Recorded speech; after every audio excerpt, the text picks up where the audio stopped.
ออกมานะพี่น้องมาตามหาแม่รวย หลังจากออกมาหน้าตั้งแต่เช้าพี่น้องอีเมลออกมาหน้าตั้งแต่เช้าผมมาเกลือหมูตอนเช้ายังบ่เห็นกลับบ้านอยู่ก็เลยมาตามหาเพิ่นเนี่ยมาพูดอยู่สวนจักพากันเห็ดหยังอยู่เถียงกับบ่มีพายุพี่น้องมีแต่ลองทำสบายดีเด้อพี่น้องสบายดีเบิดทุกหูทุกคนเนาะสบายดีตอนเที่ยงพี่น้องแดดพี่น้อง37-38องศาผู้ตอนนี้ฮ้อนโพดโพเบิ่งนางเงินเอาน้องอาบน้ำแล้วมีเงินอาบน้ำบ่รถเหยียบบ่ตายรอดมาได้พี่น้องเกือบเหลือแต่สื่อ แสดงว่ารอดขนาดนี้เนาะบ่เป็นยังดอกมันเก่ง รถเหยียบเบิดกระโตบ่รถบ่ตายเฉยถือว่าบุญมันยังอยู่พี่น้องยังบ่ฮอดมือมันเนาะอาบน้ำมาเลยฮ้อนขนออกมาหน้าน่ะเพิ่นได้อาบน้ำตูนสิอาบน้ำบ่เอาลงอาบน้ำอีเงิน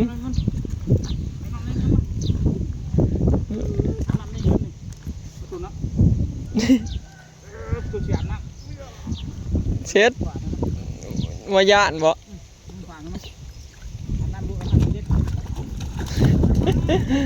ย่านมันลอยน้ำมันย่านยืนมาเพื่อนย่านแช่เฉยนะมันไม่เงินโอ้ยน้องเงินแสเฉยปล่อยมึงด้วยพะเถามันสิลอยขึ้นอยู่มันลอยได้อยู่มันลอยอยู่ปักตุนโอ้เย็นอากาศร้อนที่ฮอดสงกรานต์แล้วอีก10กว่ามื้อนี่แหละพี่น้อง10มื้อสงกรานต์ก็13 14 15 16เนาะประมาณนั้นอีก10กว่ามื้อพี่น้องตอนมื้อนี้ก็27แล้วเป็นได้เงินเย็นบ่มึงอย่าไปถึกรถเหยียบอีกได้บัดนี้กูยันบ่รอดอยู่เก่งเฉยไปตามหาแม่รวยไปเงินไปคนก็ชั่วร้ายเติบแล้วคนก็เช็ดแล้ววะไก่ไข่พนาพี่น้องโอ้เริ่มเย็นมาแล้วไข่แน่แดดบดแล้ว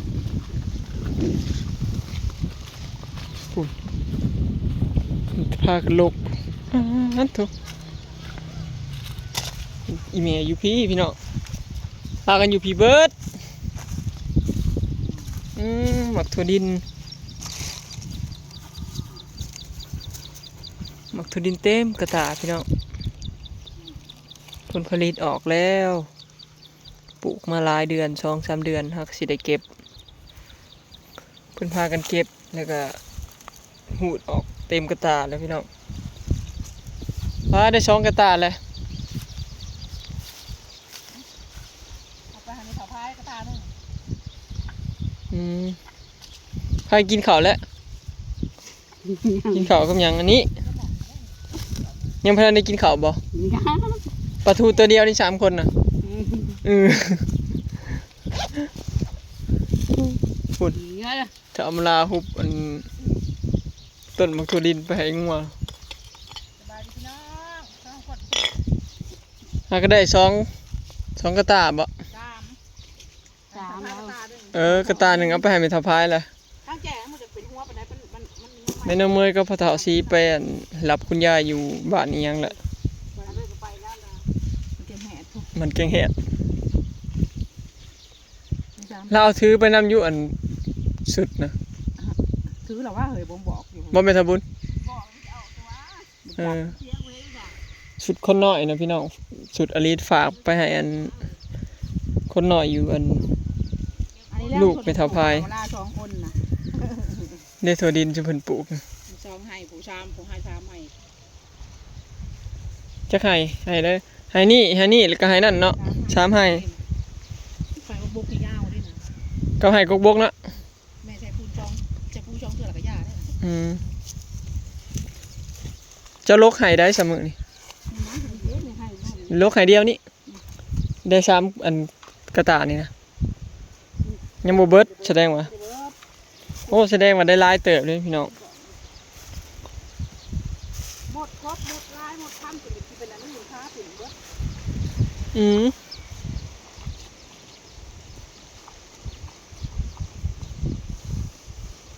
มัน หัวแดงมันแก่ได้พี่น้องเท้าไว้โดนมันก็เริ่มเน่าแหละเปลือกมันเน่า เนาะ ไอ้ลูกมันเน่า เน่า เปลือกเน่านอกเน่า อืม แล้วเหงาเลย หลายเติบอยู่เนาะมันเฮาบ่ค่อยงามพี่น้องอันมันเป็นมะยอมมะยำไป เอามันบอก มันบ่ออก เขาบ่ได้ปุ้ยเนี่ยอาศัยอันโฮดหมกโม่ซื่อได้นี่จังงาม ถ้ามันออกก็สิได้หลายอยู่ปลูกแรมช่องให้ถ้ามันออกเบิดนี่ก็ได้หลายอยู่เด้ เวลาอย่างนี้ อันนี้มันเฮาบ่ออกเบิดซื่อๆถ้ามันออกเบิดอีกช่องให้ก็ได้หลายสรุปแล้วอีเมลแล้วมาพี่น้องคลองถากินข้าวเช้านำเงียบบ่เห็น ลูกเติบได้ เช้าว่าอีเมลคือบ่เห็นเข้ามาวะถากินข้าวเช้าบ่เห็นแสดงว่าเราบ่เข้ามาเลยเราเฮ็ดจังวะ แค่นั้นไว้ แล้วก็มา มันได้ของแล้วมันจะ พี่น้อง วะลูกสิบ่เอาไว้แกลูกมันบ่คืออยู่อันกลางกะอยู่ข้างหน้าคนมาเป็นหัวอันนี้ ถ้าได้เป่งน้ำใช่นี่ก็ได้ลกเบิดแต่ว่า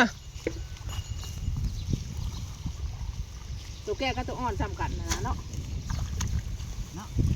เขาขายกันโลละ40 บาทมันยังเฮ้ยนี่นะอ่อนนี่นอนนี่ตัวขอมันนอนมันตรงเรืองพุ่นเหงามันเรืองนี่คือแบบนี้ว่าตัวไรคนเรืองตัวไรเงาเรืองมันหมาแก่ตัวไรเงาเขียวๆมันต้นเขียวๆหมาคือแก่หมดก็หมด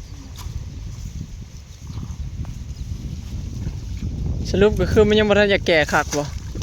ตัวมันอันนั้นตัวมันเป็นเงามันบริสุทธิ์พร้อมกันเนาะ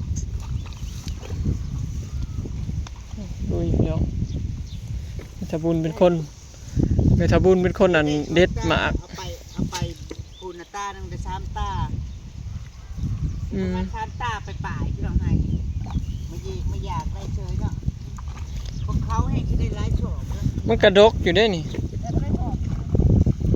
ผมพอทะเลินเองบ่อยว่าแล้วมันงามมันถี่ไทยหนึงก็ได้เป็นทะเลสอบคือว่าเนี่ยเขาขายกันโลละ40 บาทบ่อืม แต่ที่แพงกว่าไทยอยู่ไทยนะเขาปลูกขายในโลละสัก7-8 บาทสัก3 บาท เออ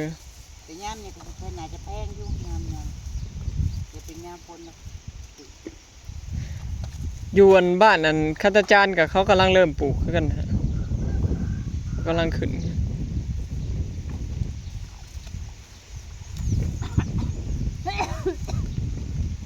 ข้าวต้มคล้ายกับบ่คล้ายง่ายอยู่ดอกพี่น้อง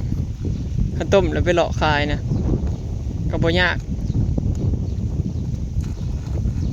หรือว่าขั่วถั่วดินขั่วนะก็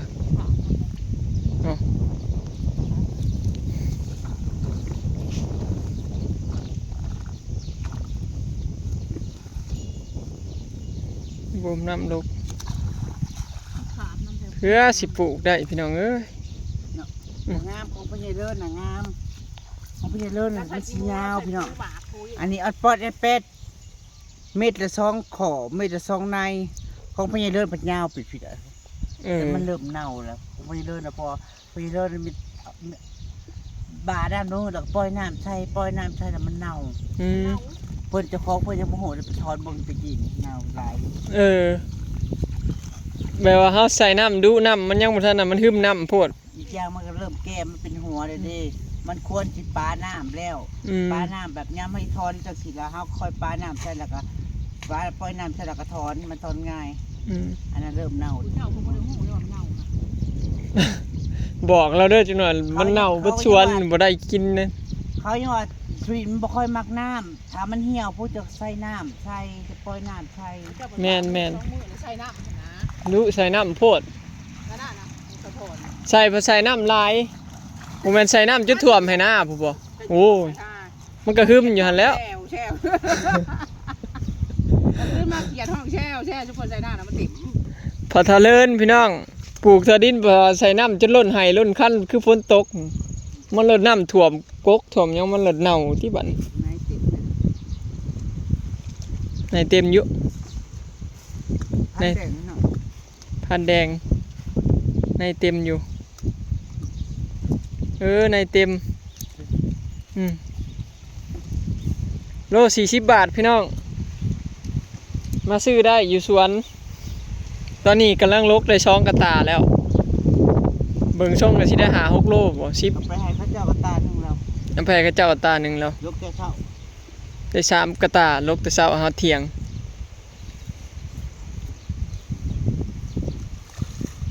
ของพ่อเจริญน่ะงามอยู่เลยพี่น้องแต่ว่าไม่ทำมาล่าว่าไปลกเบิ่งแล้วมันเน่าข้าเจ้าอันใส่น้ำลายโพดไหม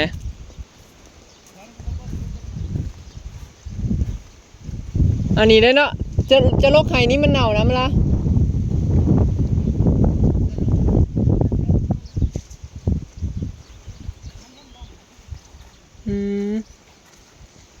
งามอยู่เลยพี่น้องแต่ว่าถามมาล่าว่ามันเน่าแล้วลกเบิ่งแล้วมันเน่าแล้วใส่น้ำลายโพดเราย่านแต่ว่ามันอันบ่พอน้ำเราเป่งน้ำใส่ลายพี่น้องแล้วเป่งน้ำจนล้นไห้ล้นคันผู้จนล้นน้ำบ่แม่นตื้นๆเด้มันเต็มไห้หน้านี่มันก็ผู้จุดที่ท่วมกกอันนี้ล่ะกกตัวดินแล้ววันนี้เราใส่น้ำลายใส่น้ำดูพร้อมโลกบุญดูแม่จากอันจากต้นนะของภาษาเลินนะมวยมันเน่าเปิดชูกกลุบได้เนาะพี่น้อง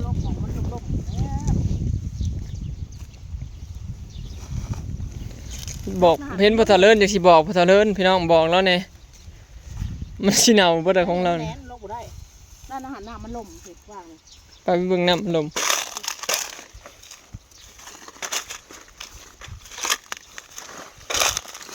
มันเปียกตลอดเนาะ มันเปียกมันชุ่มตลอดแล้วมันหึมมันอ่ะ เราใช้ เน่า ปูแล้วเราก็ใช้ปูหมา น้ำพอปะน้ำแล้วจักนี่เนาะพี่น้องพอหมากมันใหญ่มันอันนั้นเลย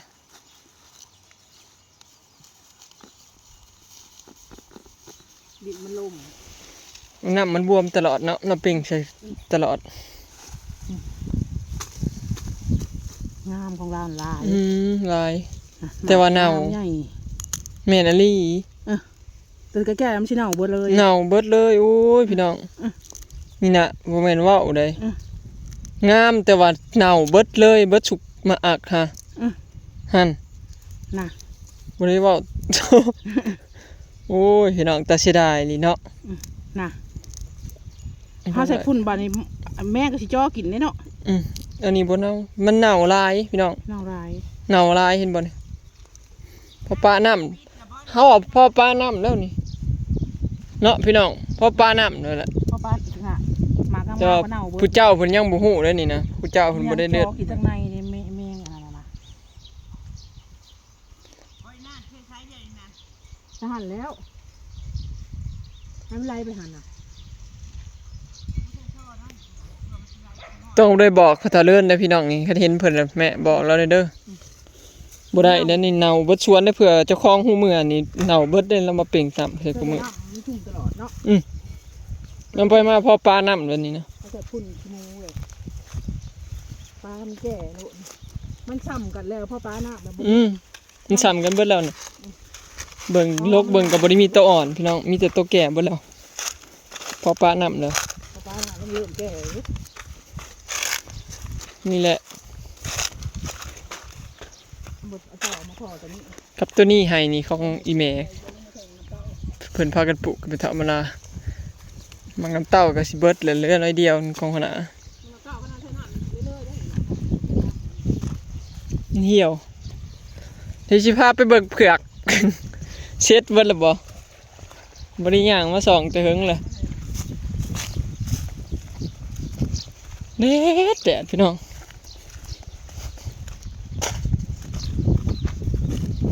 อุ้ยเผือกยังบ่ตาย แต่ว่างามอยู่เด้พี่น้องหากบ่ได้ใส่ผุ่นใส่ปุ๋ยเลยเนี่ยปะตามธรรมชาติเลยบ่ว่างปลูกแล้วก็บ่ว่างมาใส่น้ำเหี่ยวแห้งสิตายเบิดเลยบ่เป็นตาดอกพี่น้องปีนี้เผือกต้องมีเวลาคั่วมันอีจะได้ลูกก็บ่ได้เข้ามาเบิ่งสวนเลยมีแต่อีเมกับสลอยเปลี่ยนกันเข้ามาอายุบ่ตายเบิดพี่น้อง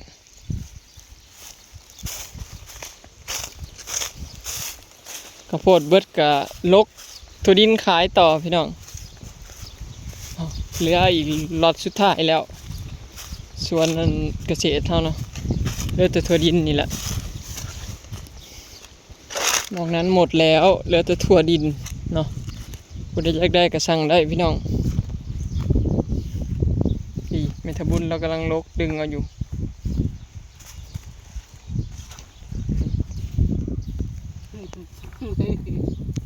เดี๋ยวไล่แล้วยังไม่ได้พากันกินข้าวเที่ยงได้เนาะพากันเมาตั้งแต่เช้าพี่น้องแล้วนะได้มันบดสวนจ้ะนี่มาแต่เดียวหมดขั้นหลายพี่น้องในถั่วดินครบระวังแต่หมดขั้นครบ